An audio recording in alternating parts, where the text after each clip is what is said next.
Good morning, and uh, uh, this morning I would like to share with you another verse that God used to speak to me during my Bible reading this morning. It's found in Joshua chapter 7, verse 1.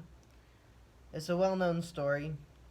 I think everyone has at least heard of the, the capture of Jericho as told in the book of Joshua, and also the following story about the attack on the city uh, of Ai, or however it's pronounced. In Portuguese we pronounce it I, but in English I seem to have forgotten the pronunciation. So Ai, however we say the name of the city there. Anyway, Joshua chapter 7 verse 1. But the children of Israel committed a trespass in the accursed thing. For Achan, the son of Carmi, the son of Zabdi, the son of Zerah, of the tribe of Judah, took of the accursed thing, and the anger of the Lord was kindled against the children of Israel. What is this accursed thing that the verse is talking about? The accursed thing that is mentioned in the verse is none other than material things from the city of Jericho. Things that God had said. Oh, excuse me. My throat is still bothering me. Things that God had said for the children of Israel not to touch and not to take. However, Achan did not want to obey what God was saying. He saw some things that he liked and he took them. And I think there were multiple things that went wrong here. There are multiple sins that Achan can be accused of here. However, I think the biggest sin that Achan committed is revealed to us when we see the rest of the story. When we look ahead towards the end of the story, when Joshua and the rest of the people actually take the city of Ai, and God tells them that they can have the spoils of that city. I think it's interesting the fact that God allows them to take the spoils of Ai versus they are not allowed to take the spoils of Jericho.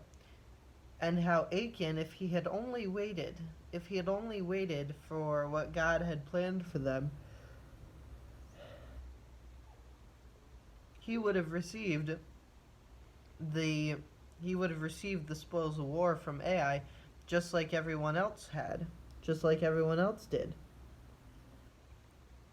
However, because he did not wait for what God had said, because he decided to take what was from Jericho, he and his whole family were killed.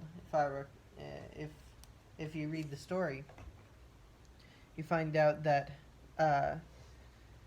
all of his family, his sons and his daughters, all of them were killed along with him, were stoned with him.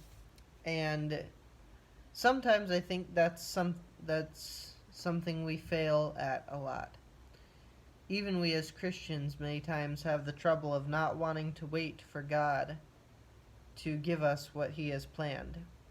We want the good thing, which is quite literally a good thing, right here and right now, whereas God would rather give us a better thing, or maybe still just a good thing, but at a better time, later.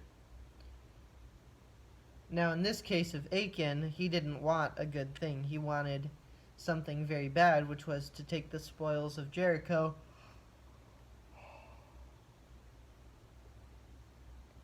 which God had told them they may not have.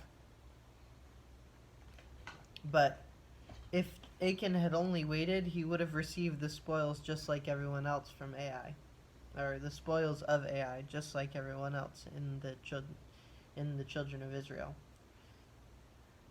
Achan wanted to force God's hand and get his reward for fighting earlier than God was allowing them to.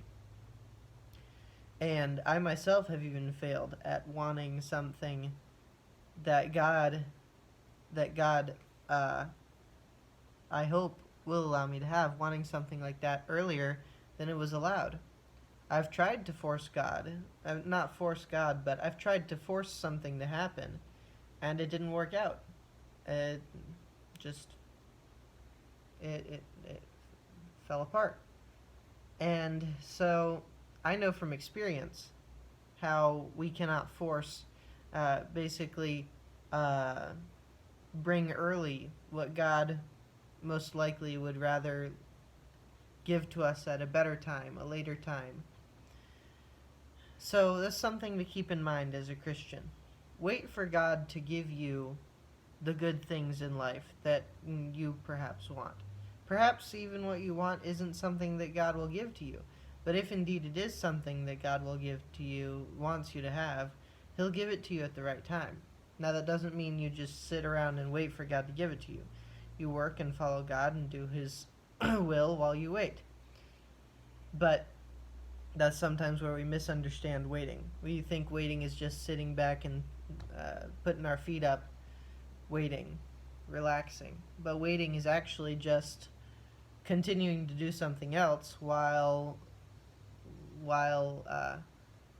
hoping something else is going to happen while you're doing so. And so it's just something good to keep in mind as a Christian. Wait for God to give you those good things that you perhaps might want.